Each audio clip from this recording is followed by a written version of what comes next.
Purpose is a daily practice, not a distant destination. Let's begin today. Welcome to the Midlife Reinvention Podcast, a podcast helping women in career and life transitions achieve clarity on their next steps so they can transform uncertainty into an energizing next chapter. I'm your host, Kavita Ahuja, and the founder of It's My Time Now Coaching.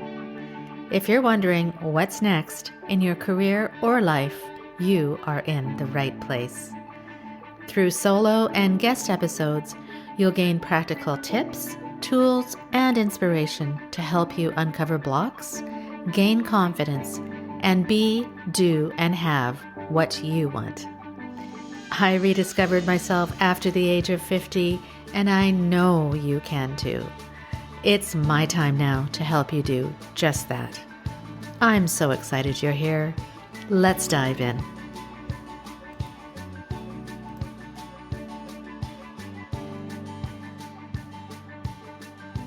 Hi, my friend, and welcome to another mini episode of the Midlife Reinvention Podcast.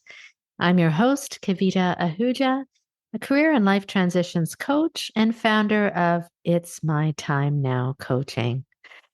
Today, I'm thrilled to distill 5 powerful micro habits that you can incorporate into your life today, which is based on part 2 of my fireside, or should I say mountainside chat with best-selling author and Ikigai expert, Francis Morales.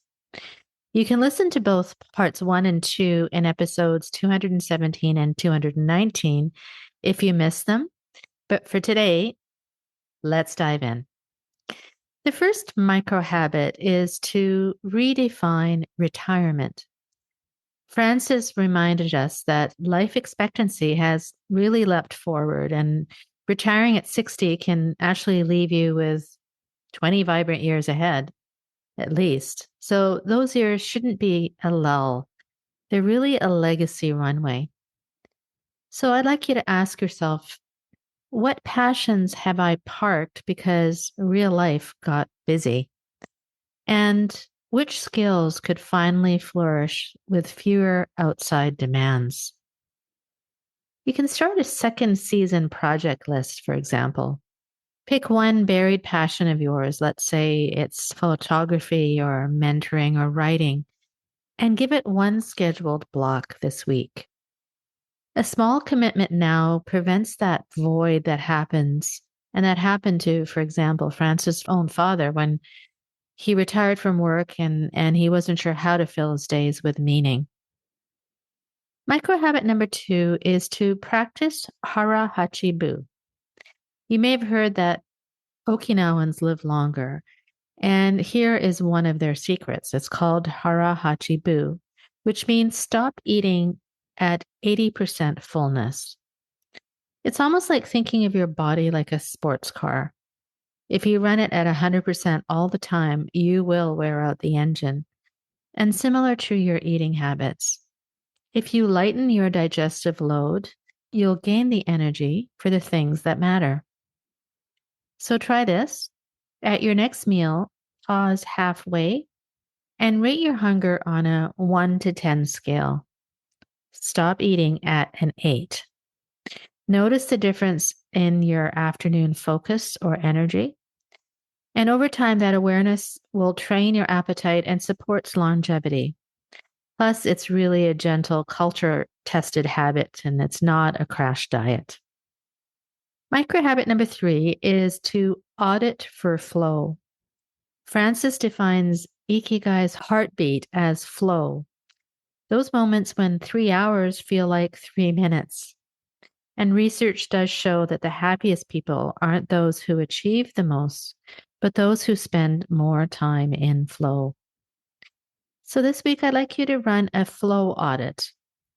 Keep a notepad handy or set a phone reminder 4 times a day and jot down what you were doing, how absorbed you felt on a scale of 0 to 10, and your energy level afterwards. After a few days, you'll notice patterns emerging. Maybe, for example, mentoring lights you up while working on that spreadsheet pivot really drains you. The goal isn't to quit every low flow task, but to tilt the balance and schedule those high flow activities earlier in the day when you're freshest, or batch those dull tasks so they don't leak into everything else. Micro habit number 4 is to build a digital diet window. Modern burnout often hides in your pocket, in your cell phone or your digital phone. Francis's antidote is really simple, actually. Answer messages in set windows, say 9 to 10 a.m. or 2 to 3 p.m. or 7 to 8 p.m., whatever works for you, and stay offline for the rest. The two wins here is that you reclaim deep work blocks for creative or strategic tasks, and you also reset others' expectations. When replies aren't instant, nobody panics if it takes you 4 hours to reply to them. So start with a single window each morning and add a calendar note, digital hour, and mute notifications outside that slot. And you can watch your peace and your focus really return. So, micro habit number 5 is to schedule sacred empty space. Change doesn't arrive when our calendars are stuffed, it slips in during the quiet moments. Francis suggests at least one you hour a week, whether that's in a coffee shop, a park, curled up in your favorite chair, with a notebook and no agenda. And when you're doing that, reflect on 3 prompts. What energized me this week? What drained me? And what tiny experiment could move me toward more of the first and less of the second? Guard that hour like it's a doctor's appointment, and over time, those blank pages will reveal the clues to your next chapter. So here's a quick recap of the 5 key habits. 1 is legacy runway. Treat midlife as the start of something big. Number 2 is hara hachibu. Eat to 80% and add years to your life. Number 3 is your flow audit. Find where time flies and do more of that. Number 4 is your digital diet window. Batch messages and reclaim your focus.